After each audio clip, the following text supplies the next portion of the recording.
Okay guys, let's roll. I got a big one for you today. It's going to be full of all that kind of stuff. YouTube viewers like. I'm going to be talking about civil unrest, civil war, sectarianism, all that good stuff. Things that the government doesn't want us to talk about. Yeah. Anyhow, before I start, I guess I got to make a couple of things absolutely clear for the benefit of YouTube. This video is not a call for civil unrest. It's not a call for civil war. And it's most certainly not to promote sectarianism. I saw that firsthand in Northern Ireland. It's not pleasant. Not pleasant. But I've got a bad feeling, though, that some of you are going to experience it in the not too distant future. So, it's not a prediction. I'm not encouraging any of the things I mentioned. It's just my opinion, if you like.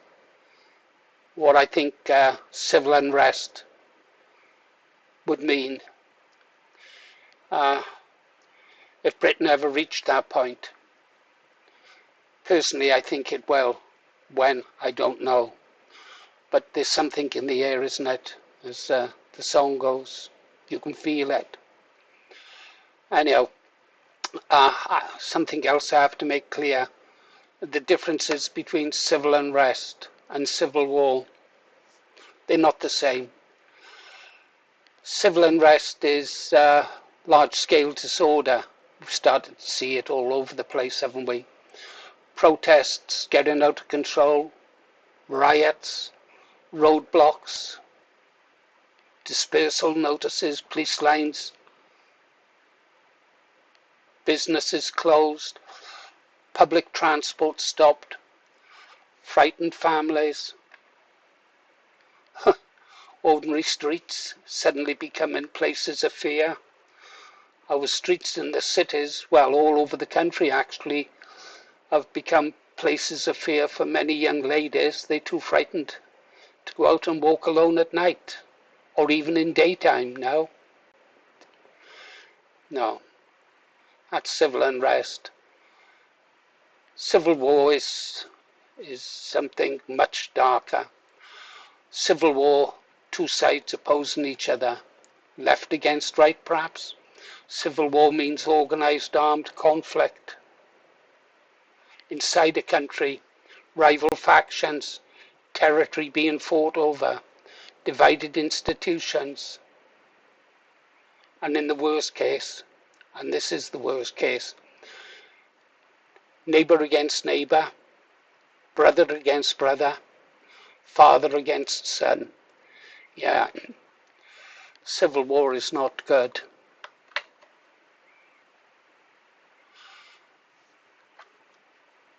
So when I talk about civil unrest, I'm not talking about civil war.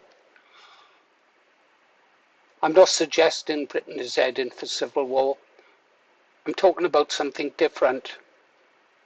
Public anger, breaking through the normal boundaries of peaceful protest, lawful disagreement, democratic pressure.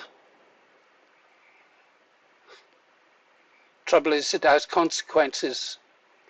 People driven almost insane by what is happening. They see what is happening to our country. They react, don't they? Some of them react violently. I don't condone their violence, but it's difficult to condemn it. What sort of mental turmoil were they suffering, driven to? I blame the government. I blame the government.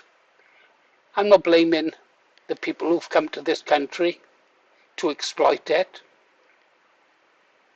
I'm blaming the politicians and those above them, the bankers and the ones above those who brought this nightmare to our country and to Europe. Yeah, we have to be careful, don't we? We've said it so many times. Words matter.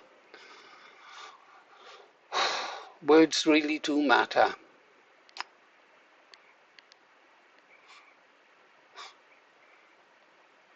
Seeing YouTube videos, people throw in phrases around online. Civil unrest, uprising, revolution, take our country back. I just wonder whether they say them without stopping to think about what those words would actually mean in the real world, on our streets, real families, real police officers, although we don't have many of those left, do we? DEIers, overweight, degenerate. Yeah, I'm sure there's still a few real police officers left, but not many. Then there's the shopkeepers. They'll be impacted. Pensioners, fearful. Yeah, children caught in the middle. Now, civil rights isn't a slogan.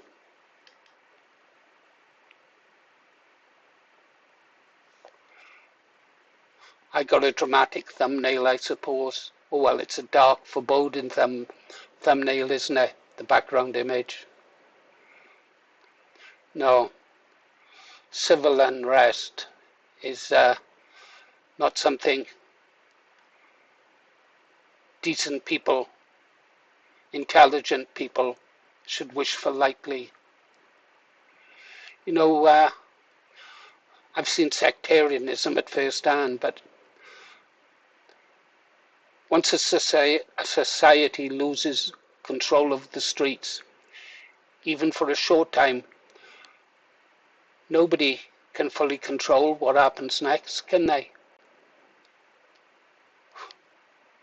Problem is, our people are angry. They've got every right to be angry. They feel ignored. They don't feel that politicians don't listen. They know politicians don't listen. Their concerns about immigration, crime, housing, policing, public services, their communities changing, freedom of speech curtailed, silenced, people imprisoned for tweets. Yeah. No wonder the people feel angry, the British people. I don't particularly care what other people who are not British, indigenous, native to these islands think. I only care about what the British think and feel. And I know they feel angry and ignored. The government talks down to us. The institutions talk down to us. They call us names. Instead of answering our questions, they brush them off. They ignore us. More and more people, more and more British people, every day, starting to feel that peaceful, democratic pressure no longer changes anything. I read, what was that? If voting changed anything, they'd ban it. A couple of months ago, well, a long time ago actually, I decided that democracy doesn't work. Demographics and democracy, I wrote, would be the death of the United Kingdom. It looks as if I'm being proven right. See that with more and more Muslim members of Parliament. Hundreds, if not thousands now, of Muslim councillors. Yeah. Yeah, you can understand why they feel that the British people feel that peaceful democratic pressure or voting changes anything. Doesn't matter whether you agree or disagree with those people, does it? Those are their real feelings held by real people. Trouble is anger, however understandable, well, that's not the same as wisdom, is it? To think things through. Frustration. Frustration. This anger. We mustn't allow it to become blind rage, must we? We've got to be calm. Ice cold. Cold as ice. Even stop hatred. Don't feel hatred. Don't feel hatred. Just see that you've got a task coming up and you're going to have to do it. Thing is, with civil unrest, it doesn't hurt the global elite, does it? It doesn't hurt the politicians. It doesn't hurt those who live in their gated communities, in their bubbles around the country. No, it's the ordinary people who get hurt first, isn't it? Ordinary people, people like you and I. It hurts small shopkeepers whose windows are smashed. It hurts the pensioners too frightened to go out. It hurts the nurse who cannot get to work. It hurts the bus driver, the taxi driver, the young family, the local business. People waiting for an ambulance. And boy, do they wait for ambulances. 16, 22 hours. An old age pensioner lies down on the floor, on a cold kitchen floor, with a broken leg. Meanwhile, immigrants, the new people, they have doctors on call and dentists 24/7.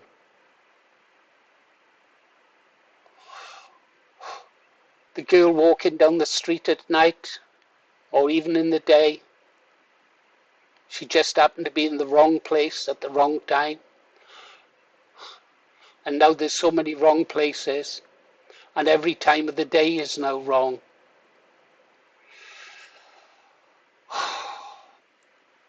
Handle it carefully. Handle what is coming carefully. How do we do that? We have to talk about these things. The government would rather we didn't. They'd rather bury the facts as to what is happening to our country. Burying something, or attempting to bury something, well, that doesn't make the problem disappear. It's a pressure cooker, really, isn't it? The British kettle is almost boiling over. No. If we do experience serious civil unrest, and I think we will, I don't think it'd be a case just of protesters and police.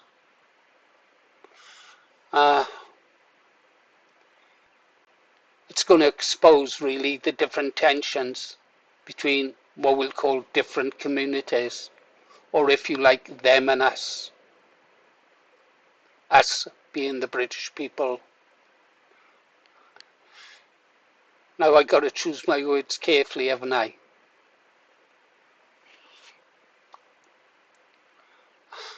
I've already had one community strike that should expire today, actually, after 90 days. One video removed for talking about something like this. So I've got to choose my words here and say this isn't about blaming those new communities. Most people, perhaps including them, just want to live in peace, raise their families, work, worship if they choose, and be left alone. But it doesn't work like that, does it? It doesn't work like that. They want us to submit to their way, to their foreign ways. No attempt to adopt to our culture or our way of life. They want to change it. Whether it's get rid of our dogs, eat their food, adopt their culture, and they wouldn't leave us in peace after that. I think they hate us. I know they hate us. Not all of them, but most of them do.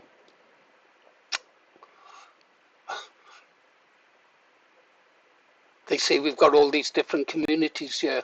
I read the other day, I saw a video where the mayor was proudly speaking out about over 100 different languages spoken in the town that he was mayor of. Over 100 different languages. What sort of burden is that on our health care, our NHS, our schools? Schools, or is it 1 in 4 now? White children are a minority.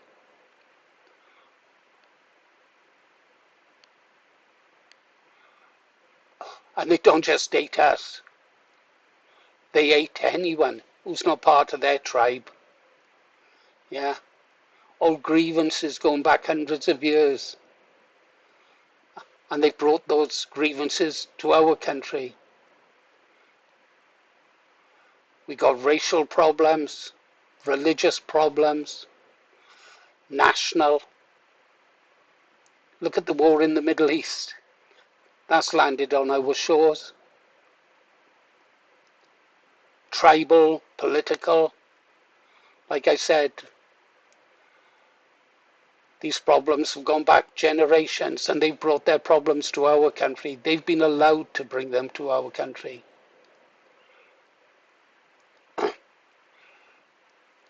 Most people want nothing to do with violence. They're right not to.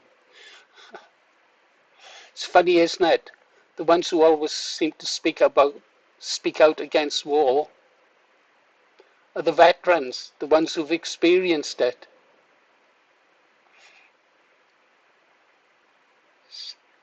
Nothing glamorous in a body, in bits. Doesn't matter. Some people, all they see is the casket with a flag over it and think, there's nice. Nothing nice about it at all. Certainly nothing nice about what's inside that casket.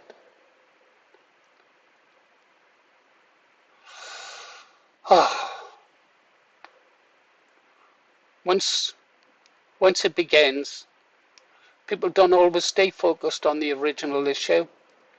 Old grudges are dragged into it, local rivalries inflame, sectarian tensions can rise, will rise, rumours spread faster than truth. Trouble is, so many of these rumours are true these days, aren't they? One video clip, one accusation, one confrontation outside a shop. A mosque vandalised. Just saw 2 recent stories where they said that mosques had been attacked, and it turned out in both cases the vandalism was carried out by Muslims.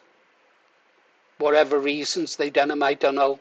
False flag attacks, an excuse to say that the British are Islamophobic. What a ridiculous word. Yeah. Yeah, something like that. That's a spark, isn't it, for something bigger? Truth then arrives too late. I wonder how many Muslims were whipped up by the supposed attacks on their mosques that had been carried out by their own kind. Now, emotion, fear, anger. Time the truth catches up, the damage is done. We should be able to speak honestly about problems, but we can't. We are silenced, aren't we? Can't really talk about immigration without being called racist. Can't talk about degeneracy without being called homophobic.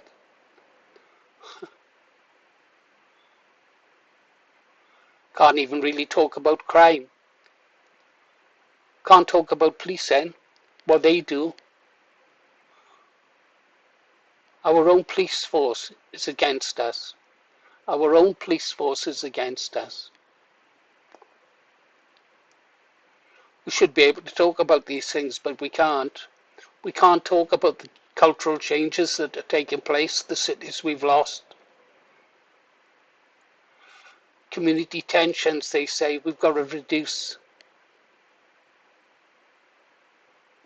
the community tensions. Can't talk about white flight or people being told this is not your land anymore. Talk about failure of the governments. Countries in Europe criticise a politician as a jailable offence. It's coming that way to the UK.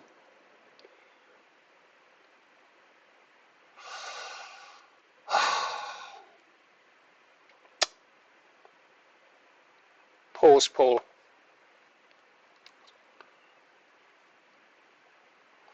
Thinking.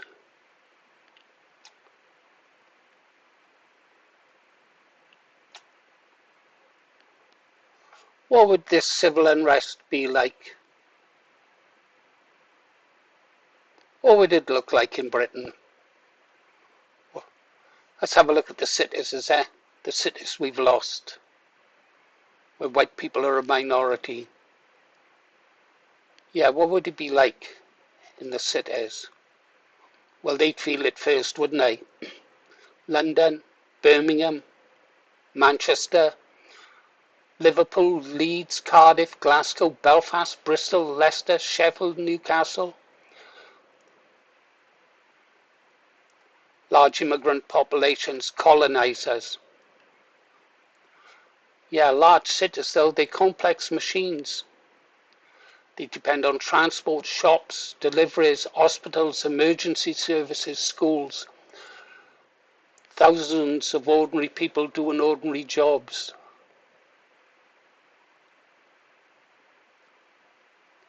Yeah, civil unrest in the city. That machine would grind to an halt very, very quickly, wouldn't it? Roads blocked, buses cancelled, train stations closed. Oh, police moved from one area to another. The police would be swamped. There's not enough of them. Ambulances would be delayed. Patients would die. Shops would be shuttered. Workers sent home. Parents trying to collect children. Elderly people frightened to leave their homes. Emergency services stretched thin. And the police, if they were dragged into one area, well, that'd be playing whack-a-mole, wouldn't it? Because the trouble would pop up in another area. Fear.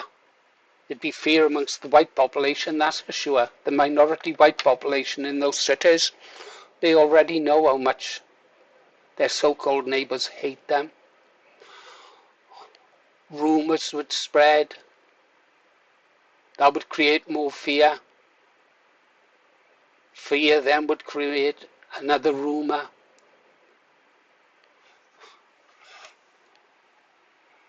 No-go areas. Do not go there. Don't go to that part of the town. Something's happening here. Something's happening there. They come in this way. They were going down that street. The police have lost control.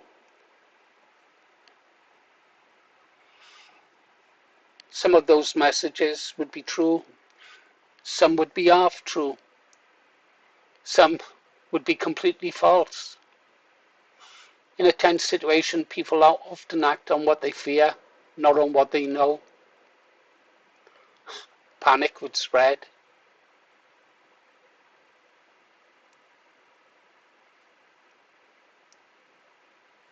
Yeah, in the cities, those different communities where they meet, where they collide. Yeah, that'd be the danger spots, wouldn't it?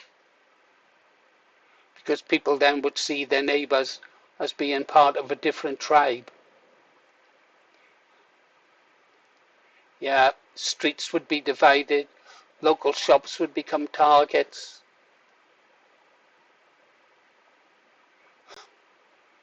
places of worship would need even more protection. Synagogues are protected, aren't they? Mosques are protected. Strangely enough, churches are not.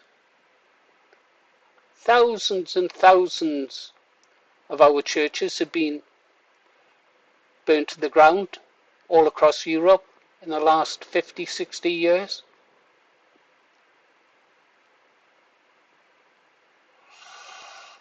Ah, civil unrest in the cities. Yeah, not pleasant, but it wouldn't only be the big cities, would it?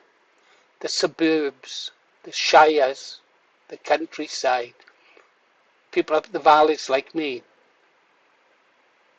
Yeah, we'd feel it as well. But we depend on the roads, shops, same police, same supply chains, same public services. Yeah, people would wonder if if they should go into town. Should I go to Newport? Should I go to Abergavenny? Is it safe to go to Newport? Not really. They wonder about their children travelling home. Will the local supermarket stay open? That's one way to control a nation, isn't it? Where I live, there's a supermarket 1 mile to the north and 1 mile to the south. Close those supermarkets down, and the town I live in, the village I live in, would soon starve.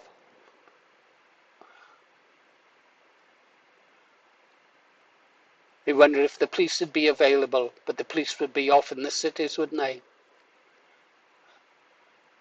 Shutters go up, insurance goes up, neighbourhood WhatsApp groups, Facebook, social media groups. Yeah, warnings, rumours, videos, arguments. Confrontations outside of a shop could easily happen where I live, that's for sure. Youths looking for trouble, political argument at a council meeting, rumours, facts, counter-protesting, counter-protesting, counter-protesting, counter-protesting. Please turn up. They're either biased or too heavy-handed. They'd be heavy-handed against the white population, the white British people. Well, if you're British, you're white. Oh, yeah. Wouldn't be good in the suburbs either, would it?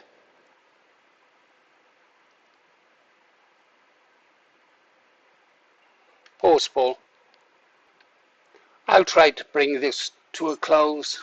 I've done a list of things to do with people protests.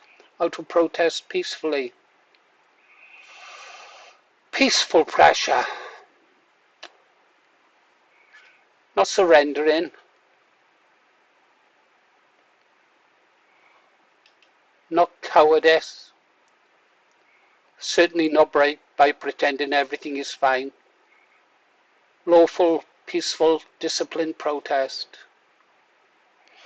Peaceful protest is not weakness, it's strength. One of the strongest, if not the only weapon in our arsenal. We've got to be determined, not violent, mustn't attack innocent people, certainly not give our opponents the picture they want to portray us as being the bad guys.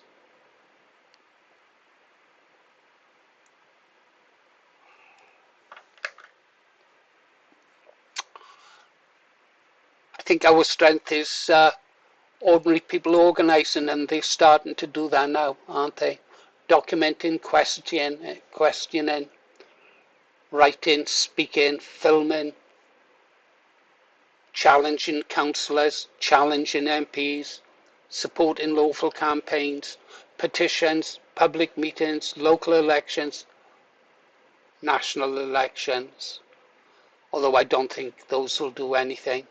I don't think we're going to vote our way out of this mess.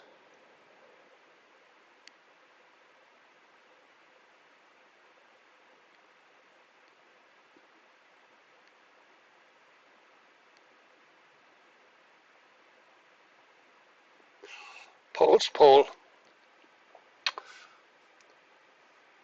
had a big list, got a big list of ways of carrying out peaceful protest. Nah, I don't think I'll bother reading it. Video's getting too long as it is. Back to civil unrest. Consequences. Yeah, people caught up in the heat of the moment. They forget things. What happens after that moment of anger? What follows? Arrests,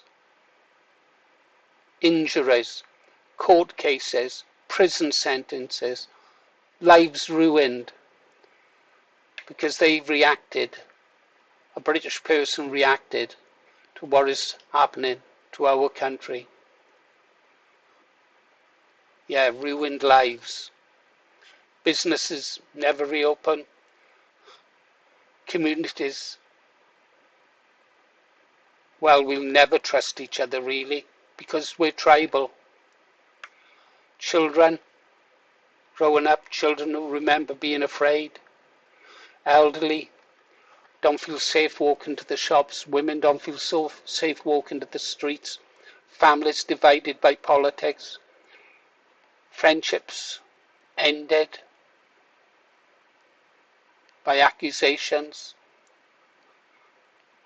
with ridiculous words.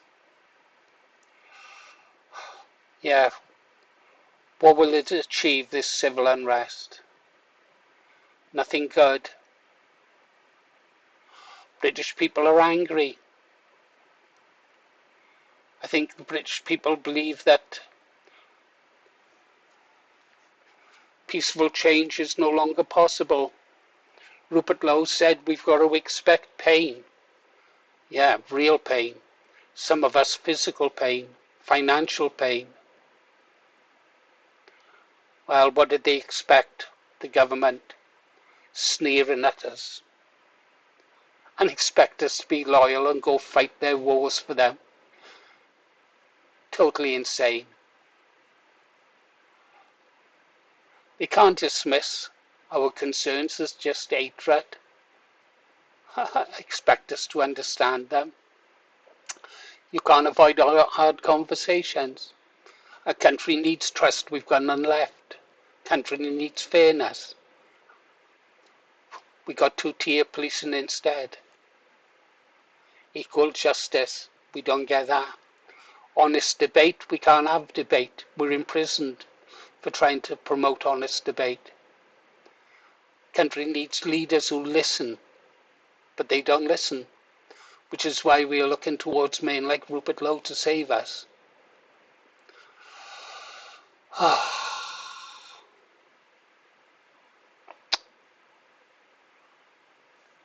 British people, you've got to speak up.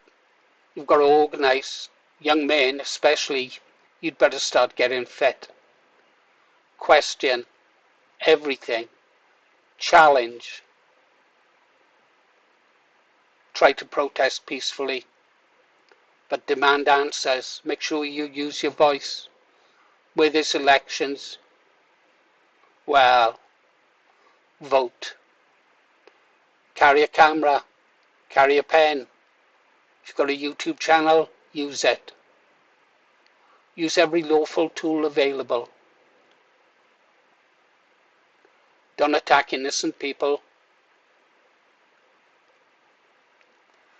Oh, and rumours. Always check, verify the source before you say anything or post anything on social media.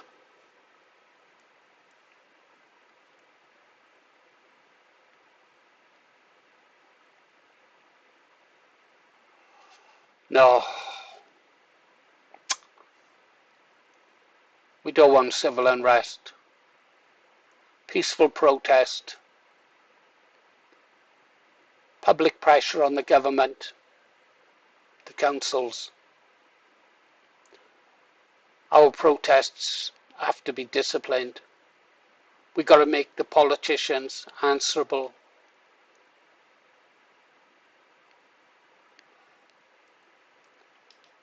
I could go on, guys. I really could.